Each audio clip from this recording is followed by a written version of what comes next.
प्यारे छात्रों को मेरा नमस्कार। कैसे हैं सभी? हो अच्छे हो? चलो ठीक है, चलिए हम प्रारंभ करते हैं हमारी हिंदी व्याकरण। आज हम हिंदी व्याकरण पढ़ेंगे, ठीक है। तो हिंदी व्याकरण के अंदर हम प्रारंभ करते हैं हमारा सर्वप्रथम बिंदु सर्वनाम। क्या है?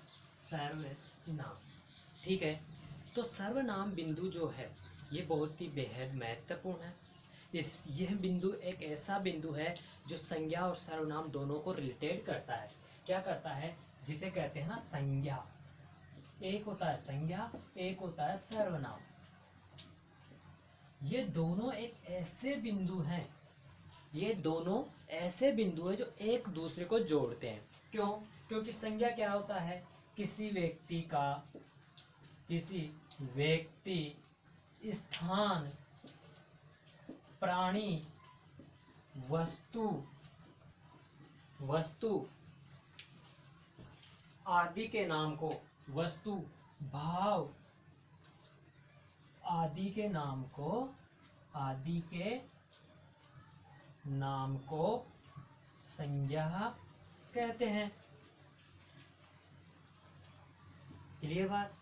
किसी भी व्यक्ति का नाम हो, किसी भी स्थान का नाम हो, किसी प्राणी का नाम हो, किसी वस्तु का नाम हो, किसी द्रव्य का नाम हो, गुण हो, भाव हो, ये सारे के सारे क्या कहलाते हैं? संज्ञा कहलाते हैं। ये तो गया संज्ञा। सर्वनाम की बात करें, सर्वनाम क्या होता है? तो सर्वनाम की बात करें जो संज्ञा के स्थान पर, जो संज्ञा के स्थान पर प्रयुक्त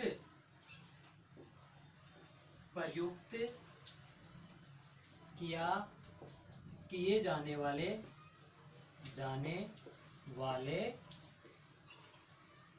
शब्द, यानी कि जो संज्ञा शब्द जो तो हमारे थे उनके स्थान पर प्रयुक्त किए जाने वाले शब्द क्या कहलाएंगे? संज्ञा के स्थान पर प्रयुक्त किए जाने वाले शब्द सर्वनाम कहलाते हैं। क्लियर बात? यहां तक बात समझ में आ गई?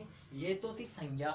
किसी व्यक्ति, स्थान, प्राणी, वस्तु, भाव आदि के नाम को संज्ञा कहते हैं। और ये थे सर्वनाम, यानी कि जो संज्ञा के स्थान पर प्रयुक्त किए जाने वाले शब्द सर्वनाम कहलाते हैं। जैसे देखिए, राम पुस्तक, दिल्ली,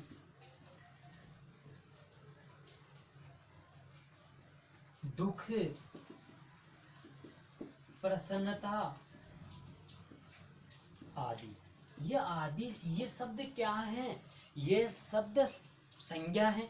किसी प्राणी का नाम आया, व्यक्ति का नाम, किसी स्थान का नाम आया दिल्ली, किसी वस्तु का नाम आया पुस्तक, किसी भाव आया, दोनों भाव हैं, तो ये सब क्या है? ये सब संज्ञा है। अब इनके स्थान पर अगर मैं राम के स्थान पर वह कहूं, तुम कहूं, वे कहूं, हम कहूं, ठीक है, हम, तुम दोनों,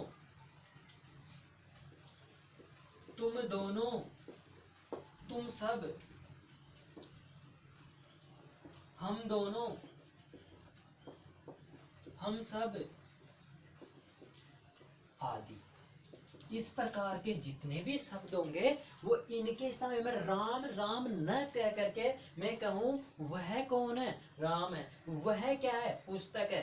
तुम दोनों कौन हो? तुम वे, अरे वह किसकी पुस्तक है? या वह कौन है? नाम नहीं जानते तो हम उनके स्थान पर किसी व्यक्ति का नाम ले लेते हैं।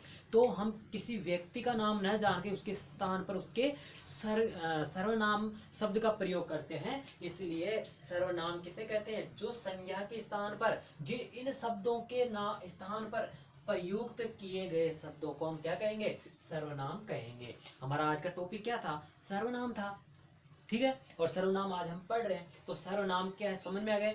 जो संज्ञा के स्थान पर प्रयोग किए जाने वाले शब्द क्या कहलाते हैं? सर्वनाम कहलाते हैं। किसके स्थान पर प्रयोग होते हैं? संज्ञा के स्थान पर, संज्ञा के स्थान पर। यह बात क्लियर? और संज्ञा क्या होती है फिर हमें ये पता तो होना चाहिए। संज्ञा के स्थान पर प्रयोग तो करेंगे हम, लेकिन संज्ञा तो पता होना चाहिए हमें। संज्ञा शब्द तो पता होना चाहिए। संज्ञा के स्थान पे प्रयोग तो करेंगे, लेकिन संज्ञा के स्थान पे प्रयोग करने वाले शब्द तो पता होना चाहिए। तो वो शब्द है हमारे पास राम हुआ, किसी का भी नाम, कोई भी पुस्तक वगैरह, पेन वगैरह, मार्कर वगैरह, स्थान का नाम आ जाता है, दुख का नाम आ जाता है, प्रसन्नता आ जाती है। ये सभी जो आते हैं ना, ये सभी क्या कहलाते हैं? संज्ञा शब्द हैं। और इनकी जगह पर हम दूसरे शब्द प्रयोग में लेते हैं।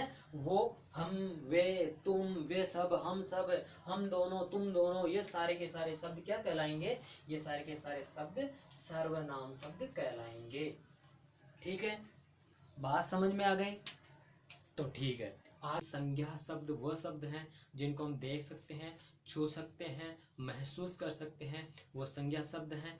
ठीक है, उनके स्थान पर जो प्रयोग किए जाएंगे उन शब्दों को सर्वनाम कहते हैं। ठीक है, अब सर्वनाम यानी कि संज्ञा के स्थान पर प्रयोग किए जाने वाले शब्दों को हम सर्वनाम कहते हैं। ठीक है, यहाँ तक आपके समझ में आ गया ना? अब सर्वनाम के प्रकार थे, कितने प्रकार थे? 6। कितने थे? 6। उन 6 प्रकारों को मैं कल आपको बता चुका था, लेकिन आज फिर से मैं एक बार बता देता हूँ कितने प्रकार हैं।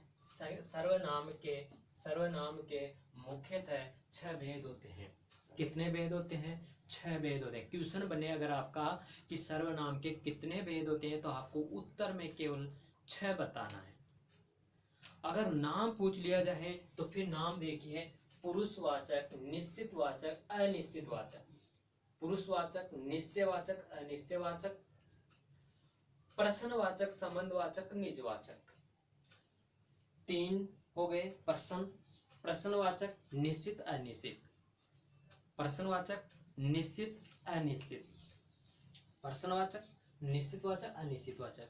ठीक है, प्रश्न का पुरुषवाचक, पुरुषवाचक, निश्चित, अनिश्चित, पुरुष के साथ निश्चित अनिश्चित जोड़ लीजिए, पुरुष, निश्चित, अनिश्चित, 3 हो गए। फिर आएगा प्रश्न संबंध निज, प्रश्न संबंध निज, प्रश्न संबंध निजवाचक। ठीक है, तो पहला हमारे पास जो है वो कौन सा है? पुरुषवाचक। कौन सा है? पुरुषवाचक सर्वनाम। पुरुषवाचक सर्वनाम किसे कहते हैं? पुरुषवाचक में क्या होगा साथियों, प्यारे स्टूडेंट्स, मैं आपको बता दूं। पुरुषवाचक का मतलब होता है पुरुष के अंदर, जैसे हम संस्कृत में पढ़ते हैं प्रथम पुरुष, मध्यम पुरुष, उत्तम पुरुष, उसी प्रकार से उसी को यहाँ पर लिया गया है कि पुरुषवाचक में एक होगा प्रथम पुरुष, एक होगा मध्यम पुरुष, एक होगा उत्तम पुरुष। तो मैं आपको बताऊं कि पुरुष के अंदर, पुरुष इसमें होगा एक तो कौन सा होगा? प्रथम, एक होगा मध्यम, एक होगा उत्तम। इस प्रथम को हम अन्य भी कहते हैं। ठीक है, अब देखो, अपने आप को आप उत्तम मानते हैं, तो ये तो हो गया उत्तम पुरुष, यानी कि कौन होगा? मैं। उत्तम कौन है? मैं। अब मेरे अलावा मैं पढ़ा रहा हूं तो मैं उत्तम हूं। आप पढ़ रहे हैं तो आप अपने आप क्या कहेंगे? मैं पढ़ रहा हूं या मैं पढ़ रही हूं, तो आप उत्तम है। कौन पढ़ा रहा है? आप पढ़ा रहे हैं या आप पढ़ रहे हैं, तो आप यानी कि जो पढ़ रहा है, आप या फिर तुम, ये हो गया मध्यम पुरुष।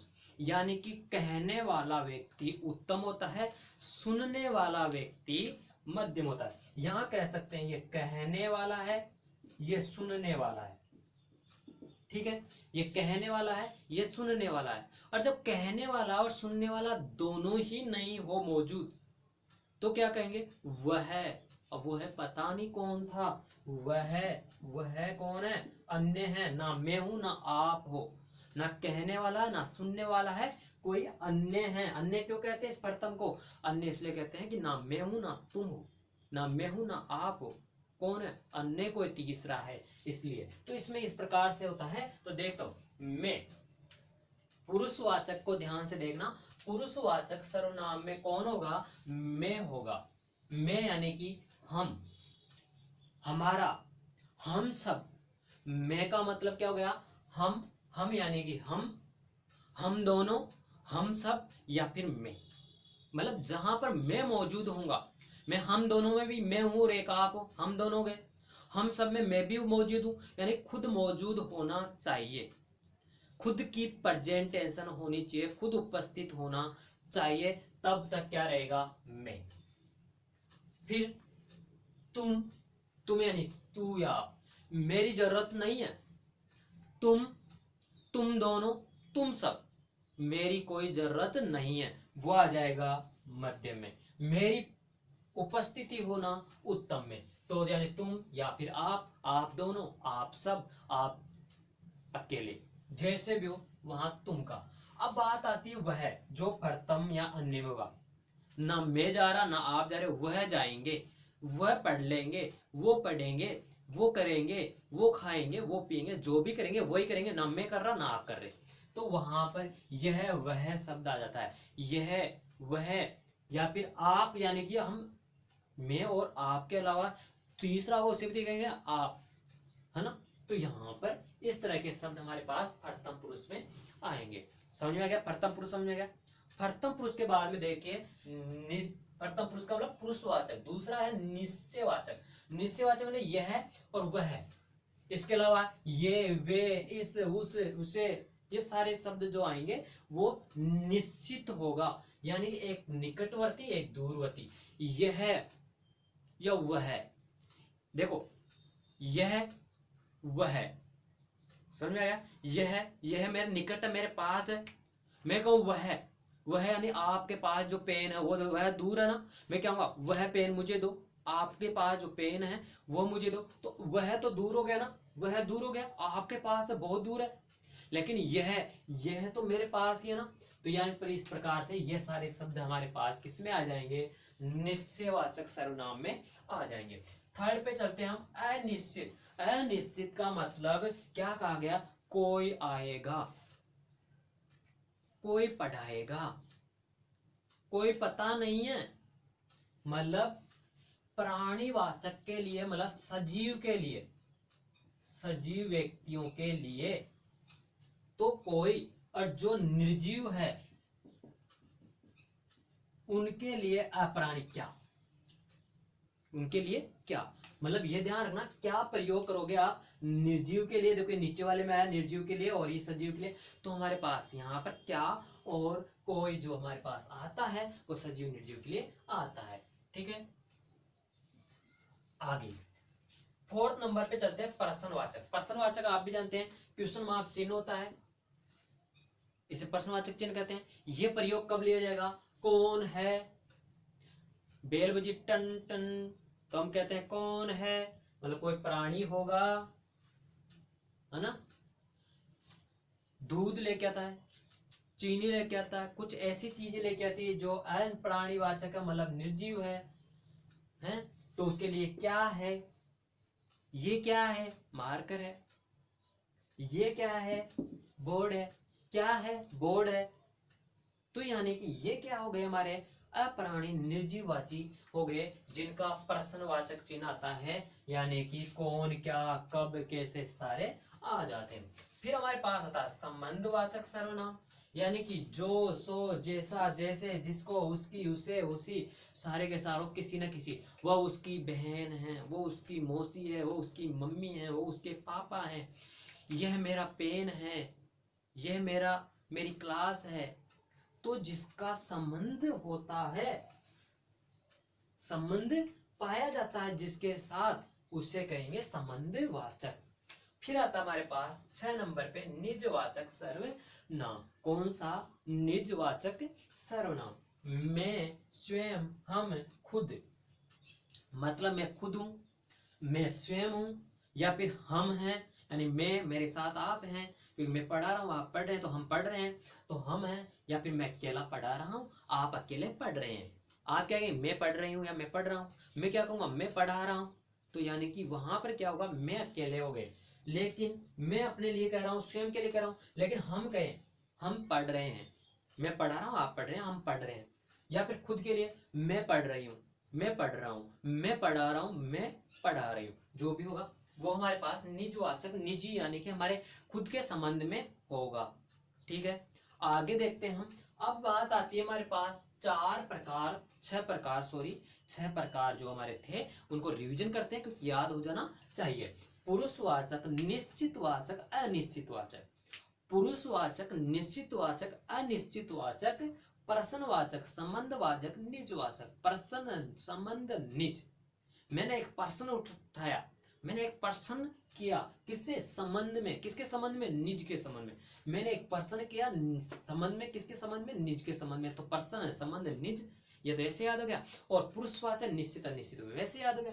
ठीक है, तो हमारे पास इस तरह से हमें ये पता हो गया। अब हम एक एक को विस्तार से पढ़ लेते हैं कि इनकी परिभाषाएं क्या होगी, इनके सेंटेंस कैसे बनेंगे। तो ये हमारे बहुत इंपॉर्टेंट है, देखते हैं। सबसे पहले हम प्रकार की बात लेते हैं, पुरुषवाचक। कौन सा? पुरुषवाचक। पुरुषवाचक के बारे में देखते हैं। पुरुषवाचक सर्वनाम क्या होता है? परिभाषा देखिए, जिन सर्वनामों का प्रयोग, जिन सर्वनामों का प्रयोग बोलने वाले, सुनने वाले या अन्य किसी व्यक्ति के स्थान पर किया जाता है उन्हें पुरुषवाचक कहते हैं। भाई ये तो कौन था? कहने वाला, बोलने वाला। ये कौन था? सुनने वाला। ये कौन था? अन्य कोई। इन तीनों ही तो पुरुषवाचक में आए थे ना। तो ये भी तो ये कह रहा है कि बोलने वाला या फिर सुनने वाला या फिर अन्य कोई, अन्य किसी व्यक्ति के स्थान पर जो शब्द प्रयोग किए जाएंगे, जो शब्द या जो वाक्य जो भी हमारे पास कहेंगे, जिन सर्वनाम, यानी कि सर्वनाम क्या होंगे? संज्ञा के स्थान पे, यानी कि अगर मैं के स्थान पर प्रयोग किया जा रहा है, तुम के स्थान पे किया जाए या वह के स्थान पे किया जाए, तो यानी कि ये सभी के सभी सर्वनाम के अंदर आएंगे। तो देखिए, अब सर्वनाम के अंदर आने के बाद में हम कहें कि सर्वनाम के अंदर हम इसका प्रयोग करेंगे। तो सर्वनाम कहते हैं किसे? तो सर्वनाम वो कहते हैं जो संज्ञा के स्थान पर प्रयोग किया जाता है, उन्हें सर्वनाम कहते हैं। संज्ञा के स्थान पर प्रयोग किया जाता है उसे सर्वनाम कहते हैं। सर्वनाम में कितने प्रकार हो गए? 6 प्रकार हो गए। पुरुषवाचक, निश्चितवाचक, अनिश्चितवाचक, प्रश्नवाचक, संबंधवाचक और लास्ट जो बचा है खुद के लिए निजवाचक। ठीक है, हमने उसमें से पहला प्रकार पढ़ना स्टार्ट किया। कौन सा पहला प्रकार? कौन सा? पुरुषवाचक सर्वनाम। पुरुषवाचक सर्वनाम जो कहने वाला होगा या फिर सुनने वाला होगा, कहने वाला, सुनने वाला या फिर दोनों नामों के तीसरा जो व्यक्ति होता है, उसके स्थान पर जो सर्वनाम प्रयोग किए जाते हैं उसे पुरुषवाचक सर्वनाम कहते हैं। मतलब इन तीनों के स्थान पर जो भी प्रयोग किया जाएगा वो पुरुषवाचक सर्वनाम होगा। तो इसके प्रकार देखते हैं। प्रकार वैसे पता हो गया, 3 प्रकार यहाँ पे। पहला प्रकार है उत्तम पुरुष सर्वनाम, दूसरा मध्यम पुरुष सर्वनाम, तीसरा है अन्य पुरुष सर्वनाम। ठीक है, इसके साथ ही हम इनको उत्तम पुरुष, मध्यम पुरुष और अन्य पुरुष को पढ़ने के बाद में निश्चित, अनिश्चित इनको पढ़ेंगे। इनके भी उपभेद हैं तो पढ़ेंगे, नहीं है तो इन्हीं को डायरेक्टली पढ़ लेंगे। लेकिन सर्वनाम, पुरुष सर्वनाम के हमारे पास उपभेद आ गए तो इन उपभेदों को हम पढ़ेंगे। ठीक है, तो इनमें देख लो, वैसे भी आपको पता हो गया। उत्तम यानी कि मैं, हम दोनों